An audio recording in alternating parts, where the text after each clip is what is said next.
I'm going to teach you about jailing in Mortal Kombat 1, which is also a concept that can be applied to any other fighting game, but this is going to be specifically for Mortal Kombat 1. Now, jailing is the concept of linking a poke into a high, making it impossible for your opponent to do anything other than block, because if they do not block, they will get hit. So this may seem really odd to you, especially if you're coming from Street Fighter or literally any other fighting game, because in NRS games you cannot link or you cannot combo pokes into highs. You cannot combo normals into other normals, essentially. Frame data can line up nicely to let us trap our opponent. So jailing is also referred to as a frame trap, because that's essentially what it is. You put them in frame data jail, but don't worry, no crime is required for this.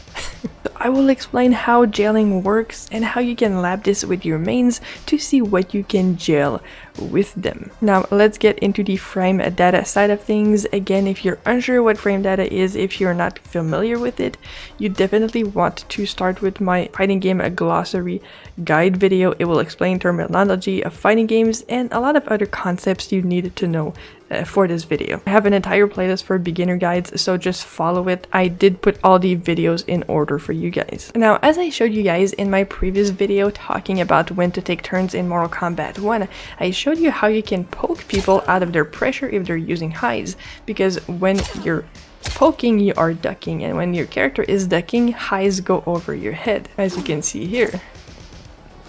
But once you use a mid, that is no longer true. And similarly, you can just, duck the first hit of a high and then punish it.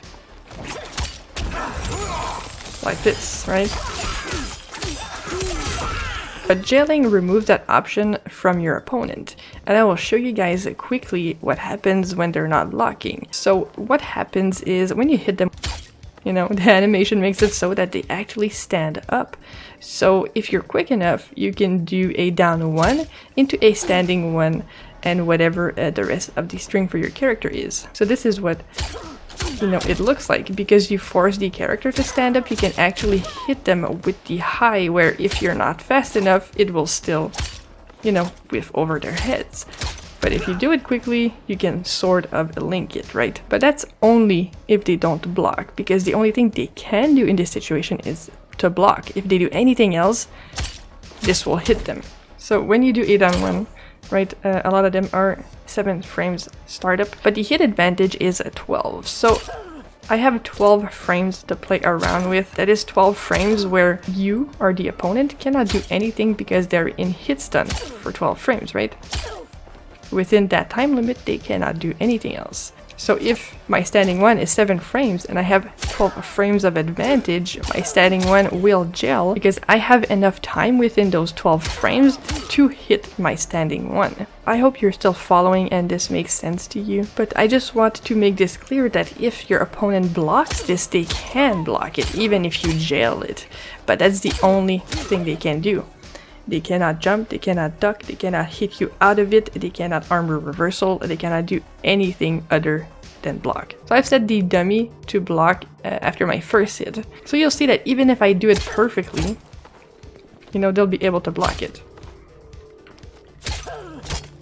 Now you can apply this concept to not only down 1, but down 3, down 4 sometimes, and also projectiles. So you can go, from projectile to projectile or from poke to projectile. So you understand how it works, but how do you lab it for your character specifically? At the bottom left here in the middle row, you want to look at the hit advantage. If the hit advantage of the poke you want to use to jail is much greater than the high you want to jail with, then you're fine, right? So as long as the hit advantage is greater than the startup of your high, then it'll work. So that's all you need to look at when you try to figure out what to jail with your character. And in Mortal Kombat 1, like a lot of standing ones, a lot of standing twos have really good startups. So it's something you really need to learn, especially online, because people, like to press buttons.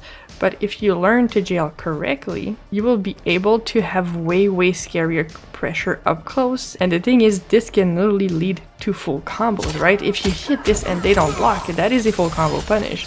And in this game, we all know, that is a whole lot of Danny.